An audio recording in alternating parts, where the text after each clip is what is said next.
Hi everyone, welcome to the channel. So आज हम कर रहे हैं another set of 10 questions based on computer fundamentals.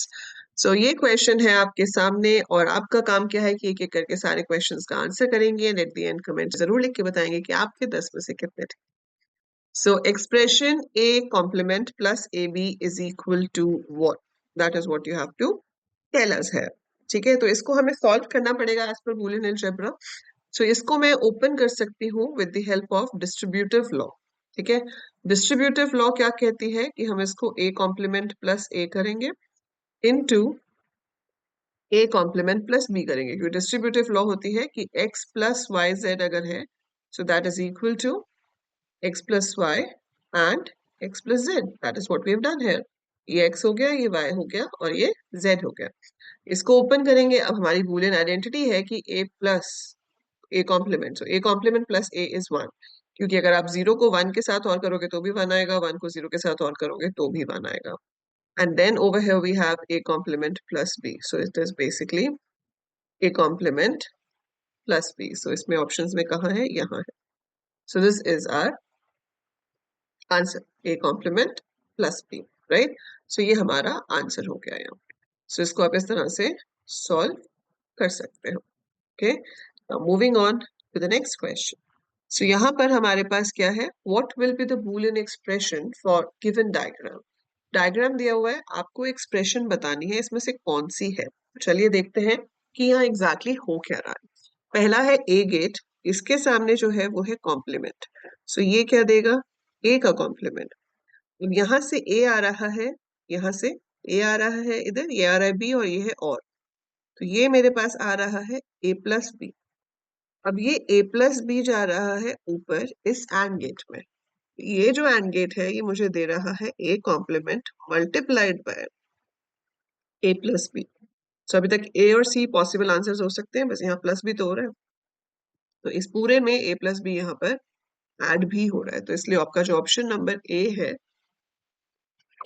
That is going to be the correct answer. तो इसमें बस आपको क्या करते जाना है, जैसे जैसे एरोज जा रहे हैं उसके हिसाब से चलते जाओ और फिर देखो कि आपका सही आंसर कौन सा है.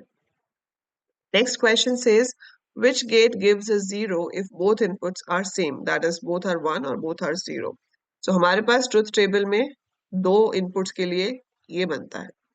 अब ये कह रहा है कि जो रिजल्ट है वो जीरो है इन दोनों केसेस में, तो बाकी के दो में ऑब्वियसली वन होगा. तो ये किस गेट को रिजेंबल कर रहा है? सो ये रिजेंबल करता है हमारे जोर गेट को, which is called as exclusive or. Okay, तो इसे हम क्या कहते हैं, exclusive or. So it resembles the exclusive OR gate. Next question is a plus b is equal to b plus a. Which law is this? So this is your commutative law. तो आप चाहे a plus b लिखो या b plus a लिखो, एक ही बात है. Associative होती है a plus b plus c करो या फिर a plus b plus c करो. सो इसके बीच में कंफ्यूजन रहती है, तो इसको ध्यान से देखेंगे और याद रखेंगे कि एसोसिएटिव कौन सी है और क्यूमुटेटिव कौन सी है. Which gate gives 1 when both inputs are 1?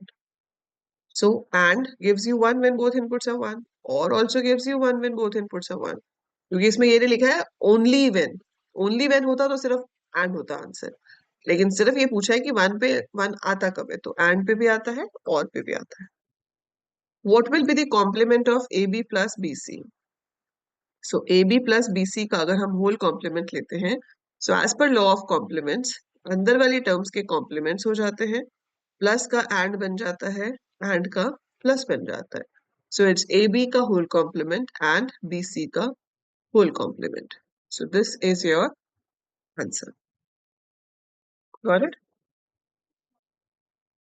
In hexadecimal 12 is represented as. So हमारा जो ए है वो रिप्रेजेंट करता है 10 को, बी करेगा 11 को, तो सी करेगा 12 को. तो इसका आंसर है ऑप्शन नंबर सी, क्योंकि हेक्साडेसिमल में आपके 0 to 9 तो नॉर्मल डिजिट्स होते हैं और जो ए टू एफ है वो हमारा 10 से लेके 15 तक हो जाता है. How many bits are used to represent a hexadecimal digit? So how many bits are used to represent? 4. Why? Because 2 raised to the power 4 is equal to 16. So one hexadecimal number can be represented by 4 bits. What is binary of 367 octal? 367, जैसे कि अभी हमने देखा कि एक hexadecimal digit को represent करने के लिए 4 बाइनरी डिजिट्स की जरूरत होती है, वैसे ही एक ऑक्टल डिजिट को रिप्रेजेंट करने के लिए 3 बाइनरी डिजिट्स की जरूरत होती है. So we need 3 binary digits. So this 3 can be termed as 011, and वो सिर्फ यही वाला है, तो आंसर तो यही है, पर फिर भी पूरा देखते हैं. 3 is 011, 6 is 110, and 7 is 111. Yes, it matches completely. So option B is your correct answer. ठीक है. So इसमें कौन सा लॉजिक यूज होता है? 421 वाला. मैंने आपको हेक्साडेसिमल में बताया था 8421, और ऑक्टल के लिए क्या है? 421. Now next question is, what is octal of 1080? 1080 is decimal. इसका ऑक्टल निकालना है. तो आप क्या करोगे? 8 से डिवाइड. यहाँ पे 1 आया, 28 आ गया, सो 340 आ गया, फिर 8 4 ज़ा 32, रिमाइंडर बच जाएगा. नहीं, something wrong I am doing. Let's check the calculation properly. Octal of 1080, 8 से डिवाइड किया, 28 आया, अच्छा 40 आया ना, दैट्स ओके. तो ये 5 आएगा और यहाँ पे 0 आएगा. ठीक है. सो यहाँ पे हमारे पास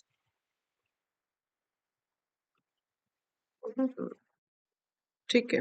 सो 8 से किया 1, यहाँ हुआ 28, 8 3 ज़ा 24 होता है, इधर आया 40, और 8 5 ज़ा 40 होता है. ठीक है. अब दोबारा से करेंगे.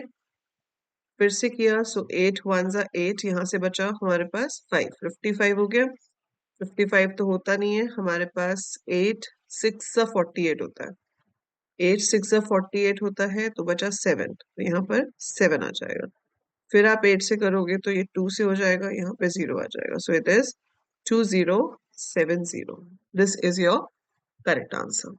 ठीक है. सो ये थे आज के 10 क्वेश्चंस. तो अपनी कैलकुलेशंस बहुत ध्यान से करना, क्योंकि गलती किसी से भी हो सकती है, कभी भी हो सकती है. So it's better to cross check properly. तो जहां पे भी आपको हल्का सा भी डाउट लगे, make sure you check it thoroughly and get your correct answer. ठीक है. So that is it for this video. यहाँ के 10 क्वेश्चन थे based on logic circuits as well as number system.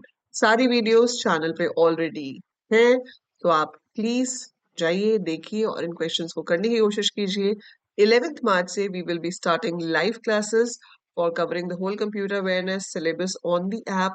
So course का link description में दिया हुआ है, वहां से जाके चेकआउट कर लो. बहुत ही रीजनेबल प्राइस पे आपको live classes and mock test मिल रहे हैं ऐप के ऊपर. So go ahead and enroll it now. Bye for now. Take care.